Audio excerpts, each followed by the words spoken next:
Mas Abdullah, sorry ini tadi soalnya Mas Asep sih ya. Saya mau nanya dulu, waktu pengolahan tanah apakah langsung ditanam apa gimana Pak? Kalau pola di Karena sini, gimana Pak? kalau pola di sini pengolahan lahannya itu penyiangan gulma dulu, Hmm, bikin selokan.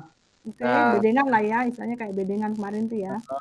setelah itu masuk pupuk kandang, pupuk Itu kandang berapa lama masuk Pak? Berapa lama Pak? itu Dari mulai persiapan lah ya, mesti apa persiapan.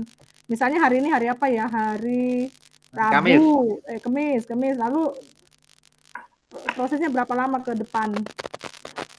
Ada seminggu? Biasanya setelah pemasangan pupuk kandang, Yes, terus dilakukan penutupan bedengan, yes. itu 3 sampai 1 minggu baru ditanemin. Oh, nah ini gini, ada info baru lagi nih, Pak Oke. Abdullah nih. Saya tadi salah ya, maaf ya kalau nyebutnya Kang Asep terus. Ternyata sudah menghilang. Jadi Ah, gini, ah. hal penting yang perlu dipahami ya, mungkin Mas Abdullah, artinya gini, dalam pengolahan tanah itu yang baik dan benar itu, jadi Kalian untuk pesen menekan populasi OPT, organisme pengganggu tanaman di dalam tanah itu harus ada jeda waktu, Mas Abdullah. Jeda waktu artinya diperlukan pada saat pengolahan tanah awal itu sampai siap tanam itu minimal 1 bulan. Kesuwen 1 bulan. banget ya, kesuwen 1 bulan.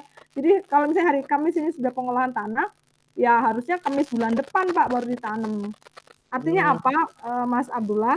Dengan jangka waktu yang panjang 1 bulan itu sambil waktu menunggu, itu patogen dari sisa-sisa pupa itu ya apa ya telur lah ya, sisa-sisa pupa dari hama dan penyakit yang ada di dalam tanah itu akan terjemur oleh sinar matahari sehingga otomatis akan mati. Benar tadi Bu Feti menyampaikan bisa saja dia tertular dari tanah. Sehingga tadi saya menyampaikan mungkin perlu dipertimbangkan lagi jeda waktu ini ya pengolahan tanah awal sampai siap tanam itu minimal 1 bulan. Ya untuk menghindari tadi itu karena dia terpapar sinar matahari, otomatis dia akan mati seperti itu. Nah, kemudian solusi berikutnya yang kedua nih, Mas Abdullah, untuk yang oke. modifikasi lingkungan nih, kalau misalnya susah nih Bu, tumpang gilir, karena nggak seragam sih ya, ada yang sudah panen, ada yang masih kecil, Nah, ada yang betul. besar. Nah, itu mungkin bisa menggunakan solarisasi. Solarisasi itu menutup pakai mulsa. Ini yang sudah dilakukan oleh dosen Unsud Pertanian tuh Pak Dr. Anung ya, Anung Slamet itu dia menggunakan solarisasi tapi pada tanaman cabai. Nah, ini mungkin bisa dicoba Mas Abdullah. Jadi solarisasi itu berupa penutupan permukaan tanah dengan menggunakan plastik selama 1,5 bulan. Nah, plastiknya boleh boleh macam-macam, tapi sebaiknya memang penggunaan plastik yang hitam perak ya, mungkin gelap lah ya. Karena Mm-mm. tujuannya adalah memutus rantai siklus hidup hama. Nah, itu biasanya dilakukan pada saat pencangkulan pertama, Mas Abdullah. Jadi tujuannya untuk menaikkan suhu tanah. Kan dia kalau ditutup panas ya. Kita kan Oke. kalau pakai jaketan kan juga mandan keringetan lah ya, misalnya sumuk lah ya.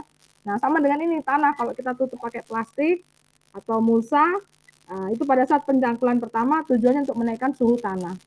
Nah, kalau tanahnya sudah naik sampai 50 derajat lah ya, misalnya 50 derajat Celcius, otomatis OPT di dalam tanah seperti nematoda, kemudian orang-orang yang saya sebutkan di YouTube ya, orang-orang, uret, patogen, penyakit atau ulat tanah itu bisa mati.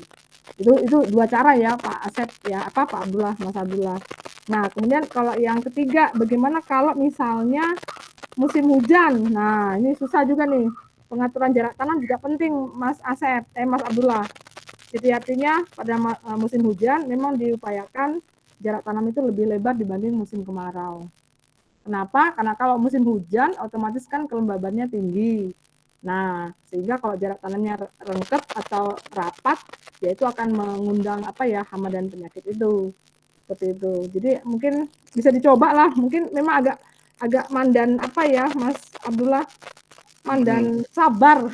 Sabar karena Ya. menunggu 1 bulan setelah pengolahan tanah, lalu menunggu lagi 1,5 bulan karena kita mencoba memasang mulsa supaya dia panas ya, tanahnya istilahnya panas. Nah, itu mungkin seperti itu.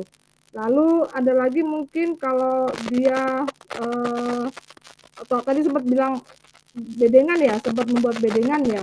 Nah, biasanya kalau pertanaman kentang itu memang apa untuk menekan serangan hama penggerek pada umbi ya, itu biasanya menggunakan apa melakukan pengguludan 2 kali, Mas.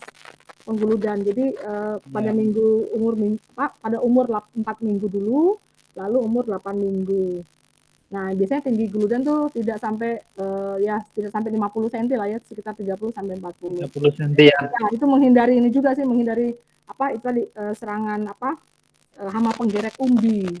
Nah, kan tadi saya dengar kalau nggak salah Mas Abdullah menyampaikan kalau begitu dipanen ternyata tinggal separuh gitu ya. Kayaknya kayaknya gelap banget gitu ya Mas, gelap Iya. banget. Artinya aduh wis nandur suwi gitu ya.